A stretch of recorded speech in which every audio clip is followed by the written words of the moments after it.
दोस्तों आज हमारे पास गूगल पिक्सल 3 ये सेट आया है। इस सेट में ऑडियो की प्रॉब्लम है, इसका स्पीकर काम नहीं कर रहा है, माइक काम नहीं कर रहा है। इसमें जो प्रॉब्लम आई है वो कस्टमर ने इसको ऑक्स केबल में लगा दिया था, यहाँ पे बूफर में लगाया था इसको। उसके बाद से इसकी जो साउंड है वो बंद हो चुकी है। ये इसकी ऑडियो आईसी से प्रॉब्लम आती है। आज हम इस सेट को रिपेयर करने वाले हैं। दोस्तों वीडियो में बने रहें।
तो दोस्तों आपने देखा कि इसकी जो ऑडियो आईसी है वो पावर में इनबिल्ड की गई है। हमने उसको रिप्लेस कर दिया है और सेट प्रॉपर चालू हो चुका है।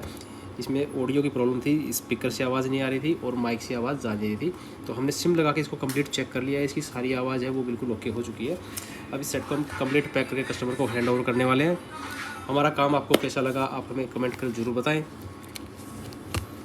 हमारे वीडियो को ज़्यादा से ज़्यादा शेयर करें, लाइक करें।